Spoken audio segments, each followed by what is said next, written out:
You can find yourself up against lots of other firms as well when you're looking for business, because they can take their pick. They don't just want to choose, they don't naturally just choose you because you're there.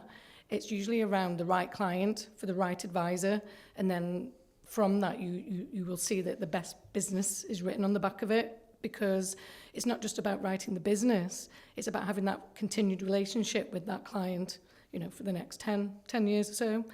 So it isn't just about winning the business with the professional connection, it's knowing that you can help to grow that business, but also look after the client and they are the right client for you. Yeah, perfect. And often, you know, you think about an accountant, you think about a solicitor, and you think that's all you need to know. But actually, they're dealing with clients themselves that have specific needs or might come from a specific background. Yeah. I mean, you yourself, through your professional connection network, have opened up opportunities within the farming community or the agricultural professional connections, right?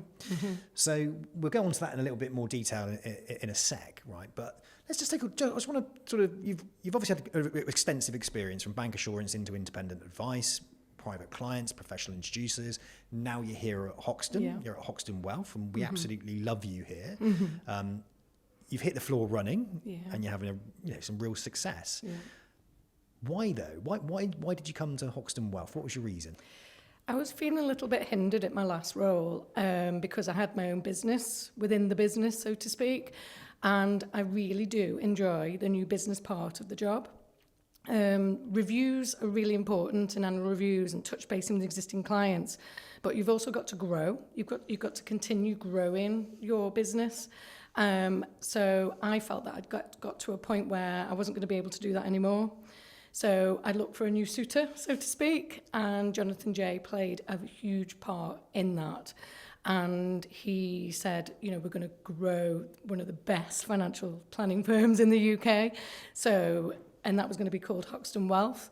I didn't know a lot about Hoxton at the time, so I did some research, and then when I found out it was multinational, we got Chris Bull behind it, there was a lot on LinkedIn, social media, and the more I found out about Hoxton, I thought this is something quite unique.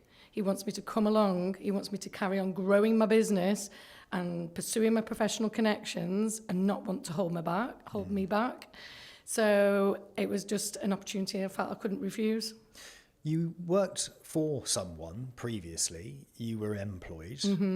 Sounds to me that you also have an entrepreneurial mindset. Yeah. Did you feel that the environment that Jonathan started to talk to you about, did you feel that sense of entrepreneur? Did you feel like, oh, hang about, this is somewhere I could grow? Yeah, definitely, because he's always supported me in the decision making, even though some of them may... For example, I saw the opportunity arise with the post-tax budget, agricultural relief. I saw how the agricultural community were not so happy about that, but then through my other connections, a call to action was, Teresa, can you come and help me? So what started off quite small, going out maybe talking to some farmers locally about some of the options they may have and succession planning discussions, is now rolled out into something quite big, which is now a seminar, which we're hosting for around 60 people. So from me doing a brief to going to Jonathan with that brief, we've now turned something that was just an idea into a reality. And that's happened very quickly over the last few months.